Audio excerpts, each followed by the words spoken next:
What is up, YouTube? It's Zanrith. It's a gorgeous day out. And I am back on the 636. For those of you who didn't know, and most of you probably didn't, I took it in for its first service, hit, I don't know, 1,000 some odd miles, and it was time to get the first service done, which is oil change and check everything. So I got it back, which is awesome. I can't believe it. Like, I was on the 300, which is a great bike, but this is just something different. So I'm going to do this again. I recorded this when I brought it up for its service last time, and I forgot to put my memory card in my GoPro. So I literally talked to myself for the whole ride up to Hebeler's, and no SD card.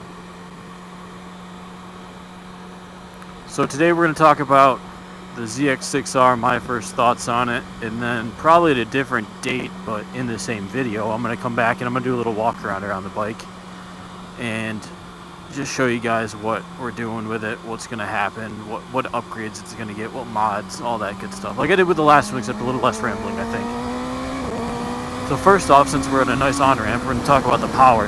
The power of this 636, I think they said it lost 1 mile, or yeah, 1 mile per hour. 1 horsepower or 2 compared to last model. In reality, I don't see a difference. I don't see a single difference between the last model, my 2018, and this one in power. They both seem very similar. They both have the 636cc 4-cylinder inline engine. The only difference in power for this one, in my opinion, is that this one is better by leaps and bounds because it comes with a quick shifter already on it. That's one of the biggest upgrades to this model for power, in my opinion, is the ability not to have to pull in the clutch lever every time you want to shift.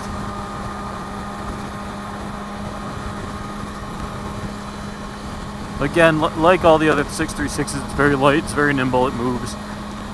It's not that huge of a difference from the 2018. They did do the generational change, so it's got the new styling and all that, but in reality it's still a 636 at heart. So if you guys are wondering what to do between the two, maybe listen to my old video in this one, and it'll talk about some of the similarities, some of the differences between which one, and then you can make your decision on which one you want to purchase, or if you like one or don't like one, you can know my opinions on it.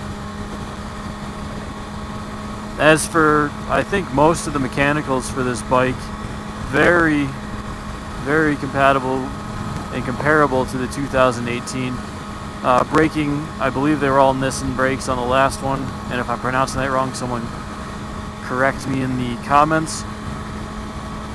So dual front pedal rotors, and then 1 rear. I can't remember if the rear is pedal, I think it is.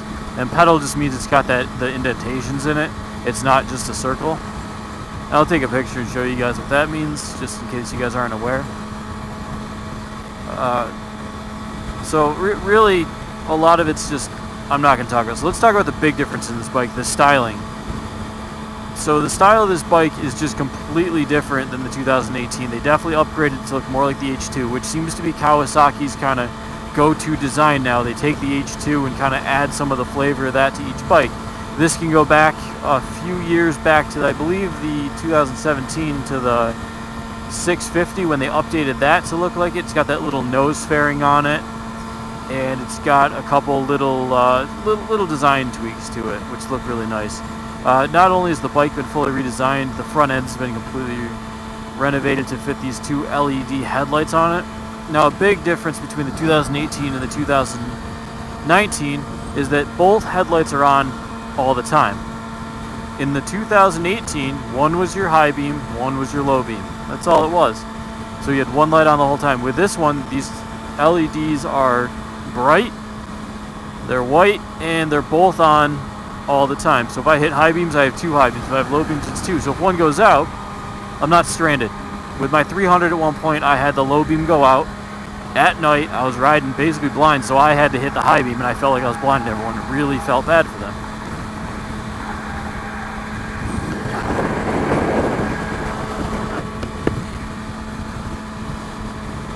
Turn signals front and back seem very similar, if not exactly the same, to the 2018 ZX-6R. I don't see really any difference in them. I wish they had done something a little more stylish with them instead of just slapping them on there. But if this is supposed to be your entry-level track bike, most people who are going to set it up as a track bike are going to take those off anyway, so why spend the money developing something new and exciting? Either way, I do believe I will put some LEDs in there because I think they're just incandescent bulbs right now. The taillight's been redesigned again this year. The last generation of the ZX-6R from 13 to 18 had a nice, really nice design. I believe it looked kind of like a Z on it if you hit the brakes, which was really nice. But this one, it's got more of a upside down Y shape, if I were to call it. It's all LED again, but it's got this Y shape to it that just looks really neat. And it really wasn't one of the big selling or killing points of the whole system. Uh-oh, someone's getting pulled over. That sucks. There's a work zone up ahead, so I bet you they were cruising through the work zone. And they just got screwed over. I don't know why that person moved into the fast lane to go slow. Because I'm only doing 63 to 55, so I'm not even speeding that much. Other design changes are that, and you're not going to be able to see this in this video, and this is why I'm kind of mad the other video didn't work, is the clutch lever over here. The stock one is now adjustable. In the 2018, it was just a standard stock, or standard clutch lever, you know, long, black, and no adjustment whatsoever. That means I had to go out and buy a new set of levers. I thought they'd be compatible. The brake was, so if anyone has thinking about upgrading and they're like, oh, I only need one lever, you're going to have to probably buy them as a set anyways, unless you went with like a brand that sells single ones. Like, I think Brembo sells, but you have to have the Brembo set up probably too. But you got to buy new levers, which is whatever. I mean, I spent, I think, $30 on these from, or no, these were 30 or 40. Anyways, I get mine from RideIT Moto, which is a Chinese company that makes these levers, but they make them in all different colors. And I have had them since the 300, so I have 30,000 plus miles on these levers. So they're good. So you guys should go check them out. You can get them off Amazon sometimes a little bit cheaper, and sometimes it's free 2-day shipping, which is always nice to have free shipping on stuff, or overnight shipping depending on what you get into. The braking on this bike, seeing as we're talking about levers, let's talk about the brakes. The brakes seem very compatible. I keep saying that. Very comparable to the 2018, and that's probably due to the fact that they look like exactly the same brakes, the same setup. So the thing brakes just as nice, just as hard, just as the same you'd expect from the 2018. And when I say 2018, I'm talking about the previous generation of bike from 13 to 18. From my understanding, was the same generation. There was just only a minor tweak after the 2013. There was some kind of defect in it that they fixed between 13 and 14. That's the only real difference, is that little defect. So when I talk about 18, I'm talking about the whole previous generation of ZX-6R, which I don't know what generation it technically is. I know a lot of cars will call it, you know, when they talk about generations of vehicles, it's, you know, this is Gen 1, Gen 2, Gen 4, whatever the hell they call it, but this is just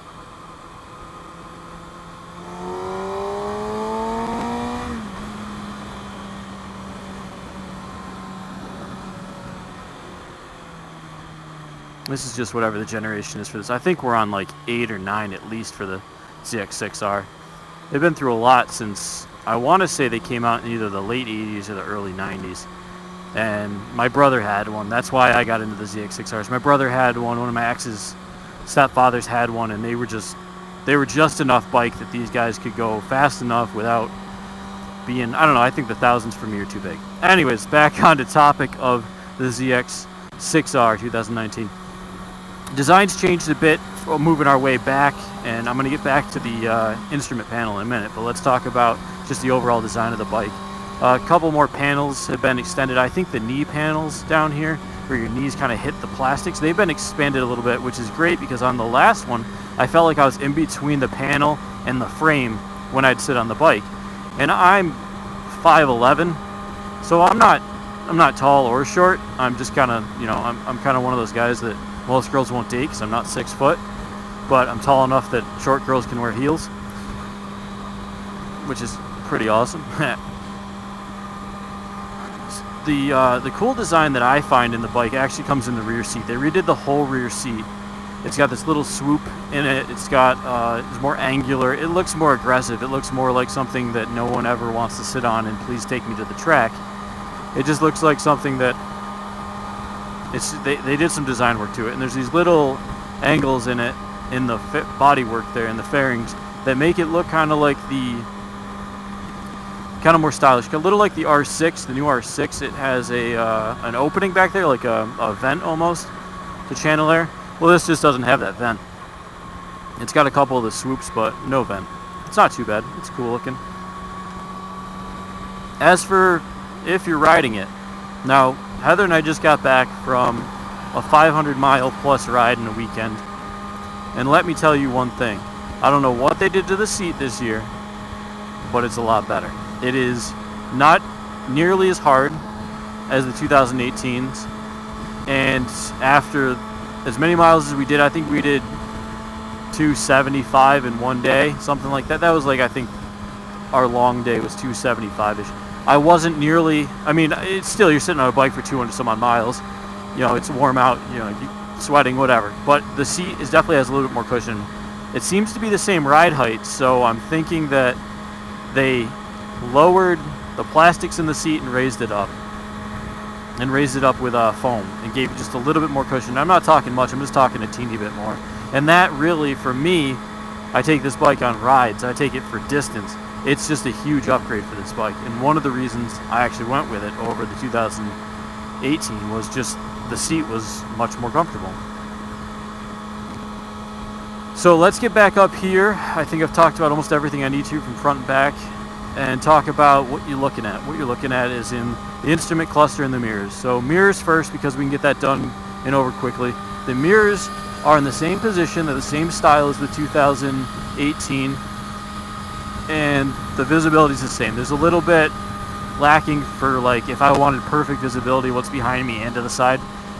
Maybe I just haven't positioned them right yet, but still, I wish there was a little bit more, I don't know,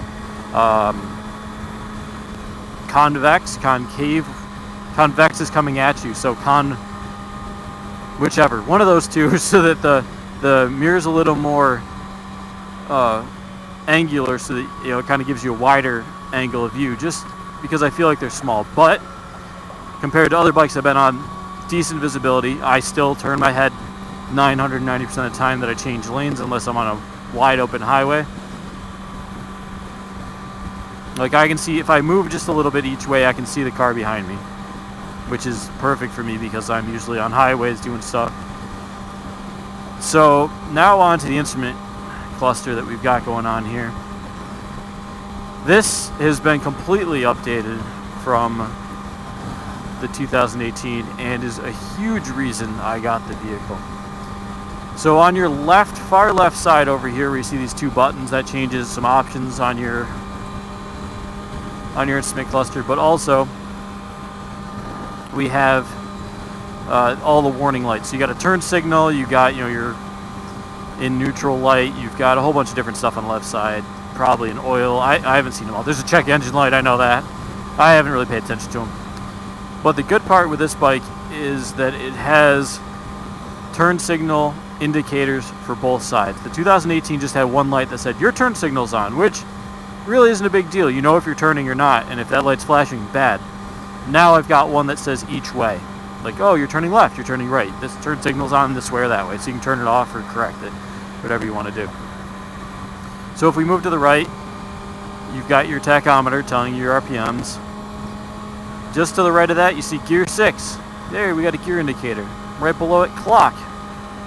Now, these are in a different position than the 2018, and I believe with them and a few other things, it makes this bike far superior to the 2019 in the instrument. But we'll get into that. So if we go just to the right of the 5 and just a little up right now, if you guys can see it. I don't know if the sun's beating it too bad, but I'll take some pictures too, so that we get more of an in-depth, you know, make sure it's not blurry or too light or whatever. We've got a fuel gauge.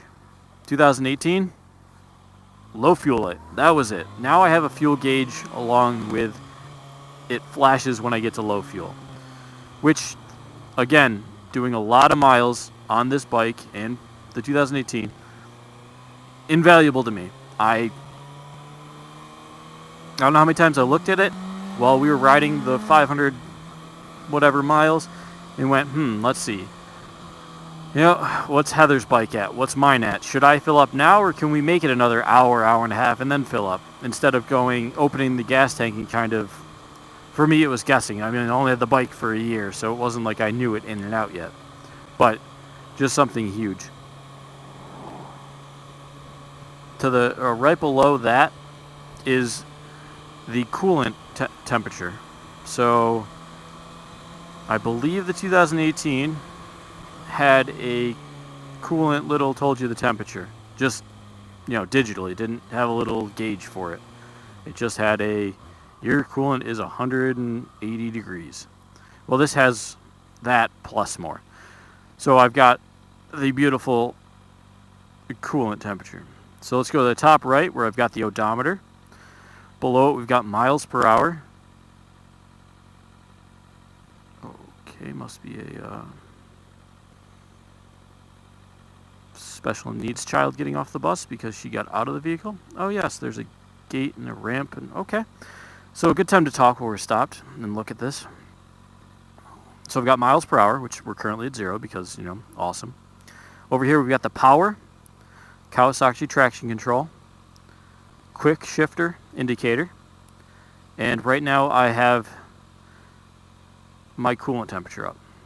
So those are all changeable, a lot of the stuff in there. So I keep it on powerful in Kawasaki traction control 1, which is the least besides off. So if we look over here to my left hand and we look, we've got a selector with an up and down.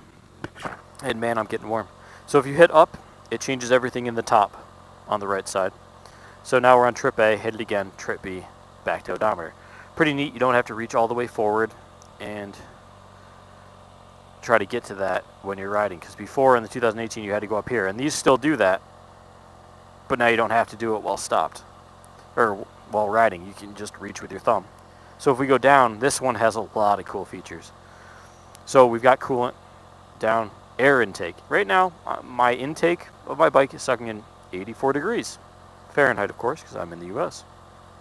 Next we've got US miles per gallon.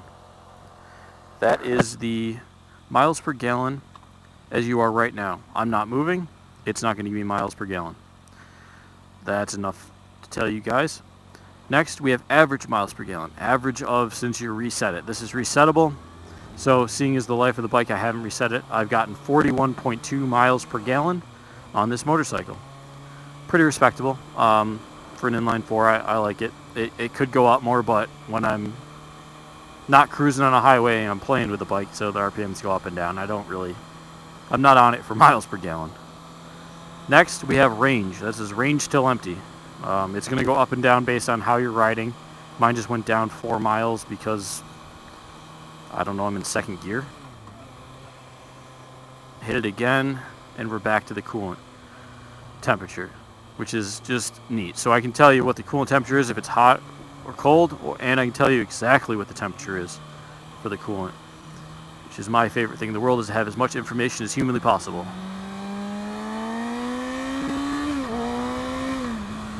I want to speed through here, but this is a work zone.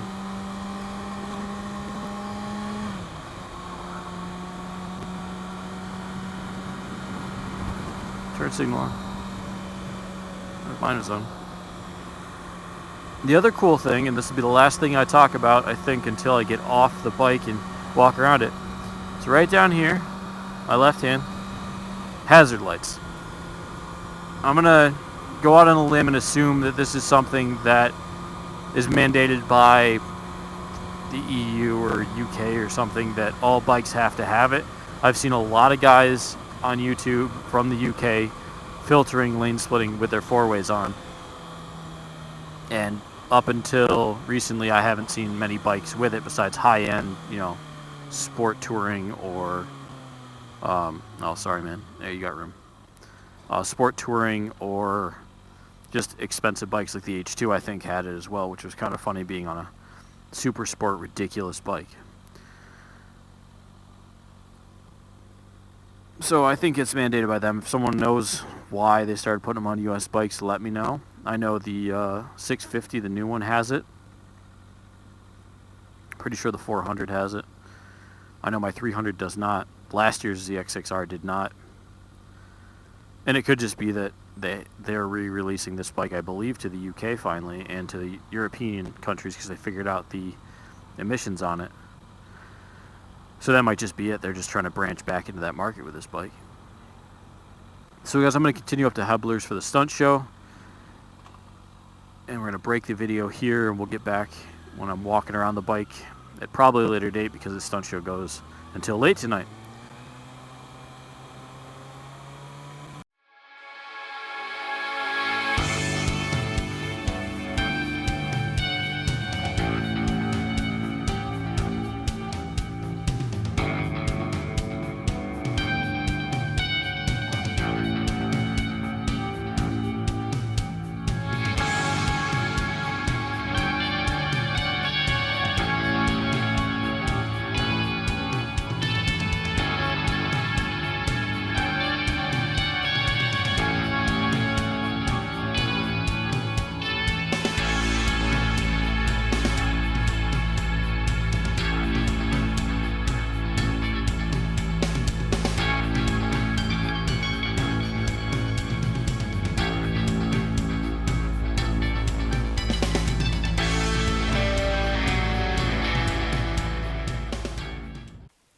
There it is, YouTube.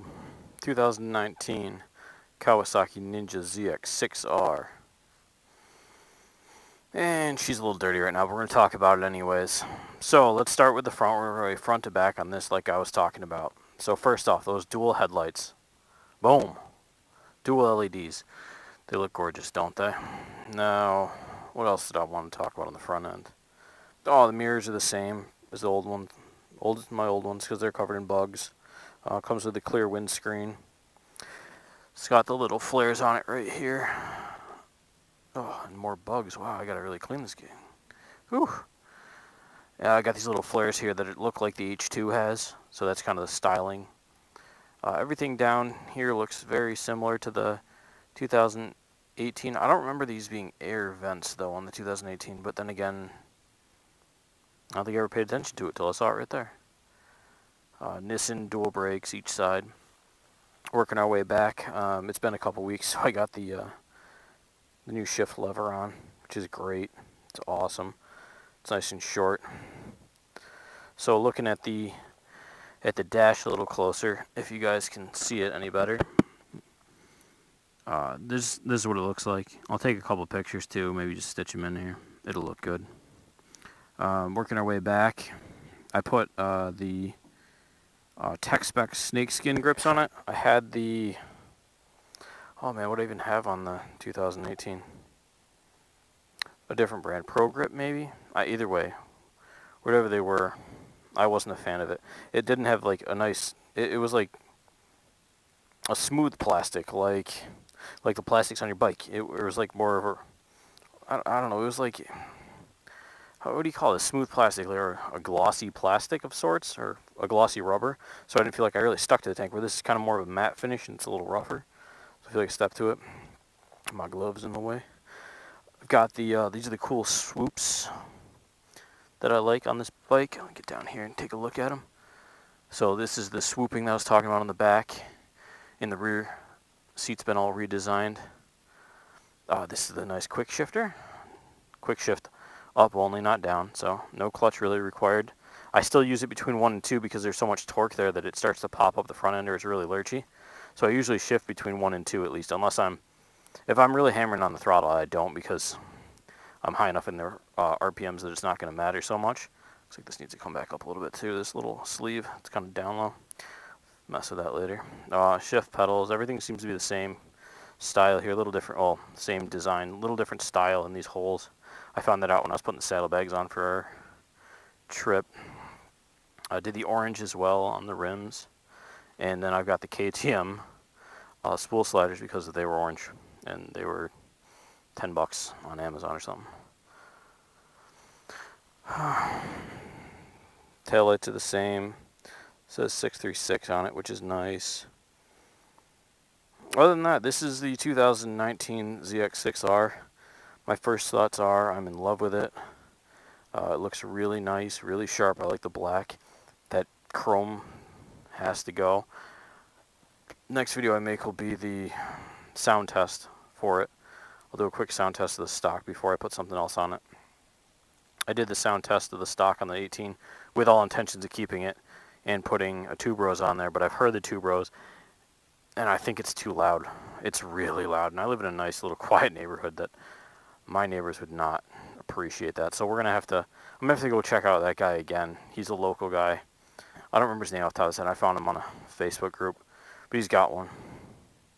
I just like how short it is. The Graves was very short too. I watched Jason Britton and Annarette. I don't know her last name. I watched them do their stunt show up at Hebeler's, which is what the first half of this video was me riding up there to go watch that stunt show.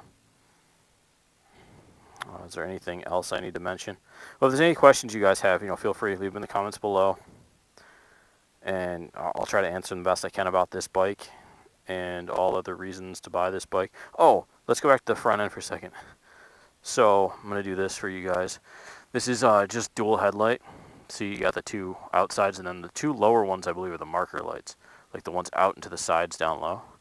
But if I come back here and we turn on the high beam, like towards the nose of it really lights up, and it's probably blinding the camera because it's blinding me, so this footage might not work that well, but that's the last thing we'll go through.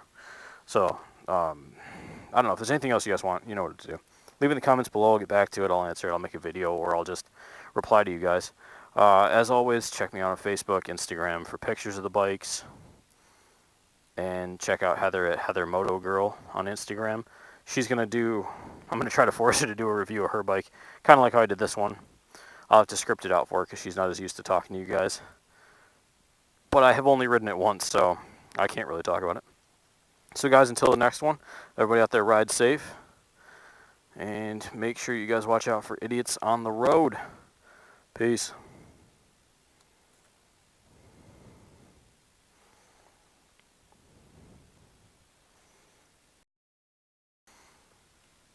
Oh my god, YouTube. I forgot a cool feature of this new bike. So you guys get to stick around for 2 more seconds, and probably more like 2 minutes of my rambling, about a cool feature that I love about this 19 that the 18 doesn't have, that is game-changing for people like me in the northern states, or maybe some of you in Canada.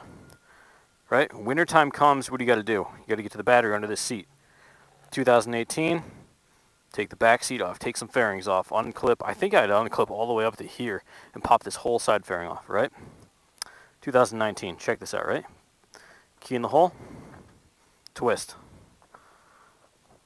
wiggle, pull, there you go. Got it. Access right to your battery. Your amazing storage space is back here too. It's not that big, but hey, you know what? It holds my insurance and my registration. In case you get pulled over, it's not my jacket. Also, guys, go check out Hebeler Kawasaki if you want a Kawasaki in the Buffalo area. These guys helped me out, gave me a pretty good deal on this. I'm not going to say it was great, but, better than going to a different dealer I didn't know. So they helped me out. They'll help you out. Just go check them out if you're really interested in the Kawasaki. They've got a couple more ZX-6Rs. They got a ZX-10R. They've got a couple H2S XSEs, I believe there. I don't know. I'll link them below too, their Instagram and their webpage. Okay, guys, that's about it. That's all I'm going to say. Okay, like I said before, ride safe, party on. I'm getting out of here. Peace.